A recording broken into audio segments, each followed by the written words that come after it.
ಪ್ರಾಣಿಗಳು, ಹಾವು ಮತ್ತು ಗೋಸುಂಬೆಗಳ ಪ್ರಪಂಚ ಇದು ಎಂದರೆ ನೀವು ನಂಬುವಿರಾ? ಹಾಗಾದರೆ ದಯವಿಟ್ಟು ಈ ಚಾನೆಲ್ ಅನ್ನು ಸಬ್ಸ್ಕ್ರೈಬ್ ಮಾಡಿ ಮತ್ತು ಬೆಲ್ ಬಟನ್ ಮೇಲೆ ಕ್ಲಿಕ್ ಮಾಡಿ. ಗೋಸುಂಬೆ ಯಾವ ವಸ್ತುವನ್ನು ಮುಟ್ಟುವುದೋ ಅಥವಾ ಯಾವ ವಸ್ತು ತನ್ನ ದೇಹಕ್ಕೆ ತಾಕುವುದೋ ಆ ಬಣ್ಣಕ್ಕೆ ತನ್ನ ದೇಹದ ಬಣ್ಣವನ್ನು ಬದಲಾಯಿಸುತ್ತದೆ.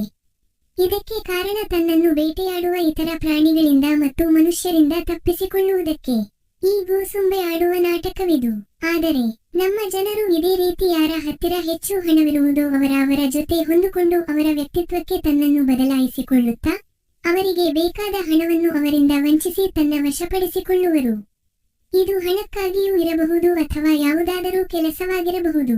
ಮೊಸಳೆ ಕಣ್ಣೀರನ್ನು ನೋಡಿ ನಂಬಿ ಯಾರಾದರೂ ಹತ್ತಿರ ಹೋದರೆ ಆ ಮೊಸಳೆಯ ಹತ್ತಿರ ಹೋದವರನ್ನು ಹಿಡಿದು ತನ್ನ ಆಹಾರವನ್ನಾಗಿಸಿಕೊಳ್ಳುವುದು, ಇದನ್ನೇ ಮೊಸಳೆ ನಾಟಕ ಎನ್ನುವರು. ನಿಜ, ಅದರ ಹಸಿವಿರುವವರೆಗೆ ಮಾತ್ರ ಯಾರೇ ಹತ್ತಿರ ಹೋದರೂ ಅವರನ್ನು ಹಿಡಿದು ಬಾಯಿಗೆ ಹಾಕಿಕೊಳ್ಳುವುದು. ಆದರೆ ನಮ್ಮ ಜೊತೆಗೆ ಬಾಳುವ ಜನರು ನಮ್ಮಿಂದ ಏನಾದರೂ ಕೆಲಸವಾಗಬೇಕಾದರೆ ಮೊಸಳೆಯ ಹಾಗೆ ಕಣ್ಣೀರಿಟ್ಟು ಗೋಳಾಡಿ ತನ್ನ ಕಾರ್ಯವನ್ನು ಸಾಧಿಸಿಕೊಳ್ಳುತ್ತಾರೆ. ಅವರ ಕೆಲಸ ಮುಗಿದ ನಂತರ ನಾವಿರುವ ಕಡೆಗೆ ಅವರು ತಲೆ ಹಾಕಿಯೂ ಸಹ ಮಲಗುವುದಿಲ್ಲ. ಮತ್ತೆ ಅವರು ನಮ್ಮನ್ನು ಹುಡುಕಿಕೊಂಡು ಬರುವುದು ಇನ್ಯಾವುದಾದರೂ ಅವಶ್ಯಕತೆ ಇದ್ದಾಗ ಮಾತ್ರ. ಹೀಗೆ ಬರುವಾಗ ಇವರಿಗೆ ನಾವು ಆಪ್ತರಂತೆ ಕಾಣಿಸುವೆವು.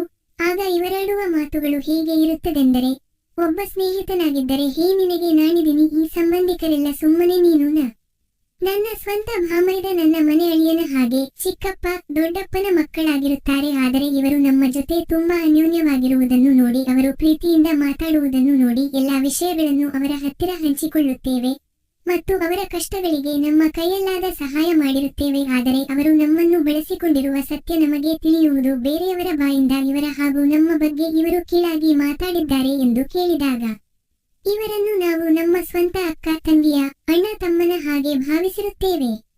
ಆದರೆ ಅವರಿಗೆ ಬೇಕಾಗಿರುವುದು ನಮ್ಮ ಹಣ, ನಮ್ಮಿಂದಾಗುವ ಕೆಲಸ. ನಮ್ಮಿಂದ ವಂಚಿಸಿರುವ ಹಣ ಸಾಲದೆಂದು, ನಮ್ಮ ಜೊತೆ ಆಡಿದ ಸಂಬಂಧದ ನಾಟಕ ಸಾಲದೆಂದು ಮತ್ತೆ ಮತ್ತೆ ಬರುವ ಪ್ರಯತ್ನದಲ್ಲಿರುತ್ತಾರೆ. ಮೊಸಳೆಯ ಹಾಗೆ ತನ್ನ ಹೊಟ್ಟೆ ತುಂಬಿ ತಿಂದು ಸುಮ್ಮನಿರಲಾರರು. ಹಾವನ್ನು ದೇವರೆಂದು ಪೂಜಿಸುವುದು ನಮ್ಮ ಭಾರತೀಯರು ಮಾತ್ರವಷ್ಟೇ. ಹಾವು ತನ್ನ ಪಾಡಿಗೆ ತಾನು ಇರುತ್ತದೆ. ಆದರೆ ಯಾರಾದರೂ ತಾನಿರುವ ಹುತ್ತವನ್ನು ಕೆಡವಿದರೆ ಅಥವಾ ತನ್ನನ್ನು ಹಿಂಸಿಸಿದರೆ ಮಾತ್ರ ಅದು ತನ್ನ ವಿಷವನ್ನು ಕಾರುತ್ತದೆ.